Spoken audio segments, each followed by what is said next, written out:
गर्न सक्छ। हाम्रो समाजमा हामीले देखेको छैन, तर सोसल मिडिया अब स्मार्टफोनहरू छ सबैले त्यसमा देख्नु भएको छ कि अब समाजमा हुनसक्छ यो कुराहरू।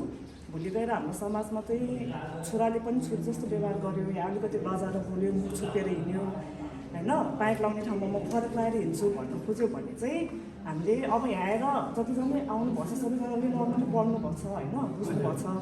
तपाईँहरूले चाहिँ आफ्नो छोराछोरीहरू समाजको वरिपरि छिमेकीहरू जो पढ्नु भएको छैन होइन, मेरो आमा जस्तो हुनुहुन्छ जो पढ्नु भएको छैन, उहाँहरूलाई ज्ञान छैन, उहाँहरूलाई चाहिँ भनिदिनु कि यो नर्मल हो, सामान्य हो, यस्तो गर्न मिल्छ भनेर चाहिँ माया देखाइदिनु होइन, त्यो कुरा चाहिँ भन्न चाहन्छु।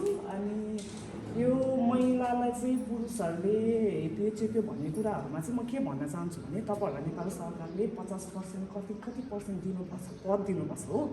त्यसको लागि तपाईँहरूलाई पद धारण गरिसकेपछि चाहिँ मैले यो पदमा बसेर गर्नुपर्ने चाहिँ के हो होइन। अब नर्मली पढ्नुभएको छ, स्मार्टफोन छ, अनि तपाईँलाई जस्तो अध्यक्षको पद धेरै मैले अध्यक्ष पदमा बसेर गर्नुपर्ने चाहिँ के हो त?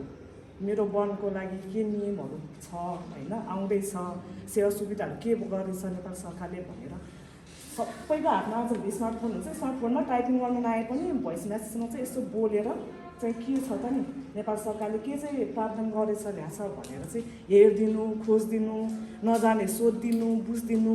तपाईँलाई कसैले होचिहाल्यो भने मलाई थाहा छ नि यो बारेमा भन्ने त्यति चाहिँ हुन सक्नुपर्छ जस्तो लाग्छ। त्यो चाहिँ सबै पुरुषले मात्रै गरेर होइन कि तपाईँहरू आफै पनि चाहिँ त्यस्तो भएर हो कि जस्तो लाग्छ है। अब मसँग चाहिँ त्यस्तो ज्ञान छैन हेर्नु, म बच्चा छु, मैले जाने अनुसार मैले त्यति कुरा चाहिँ भनिदिएको। तपाईँहरू आफैले खोज्नु, मैले यो पदमा बसेर गर्नुपर्ने के हो, मैले भनिदिनु पर्ने के हो, मेरो समाजको सामुदायिक वनको अब समिति हुन्छ, एउटा छुट्टै समूह हुन्छ, तिनीहरूलाई मैले के कुराहरू बारे भनिदिनुपर्छ भनेर चाहिँ आफैले सोधखोज गरेर हेरेर त्यो बारे चाहिँ हामीलाई यस्तो छ है, यस्तो कानुन आछ, यो गर्न मिल्छ हामीले भनेर चाहिँ त्यो भनिदिनु। हस्, यति नै हो।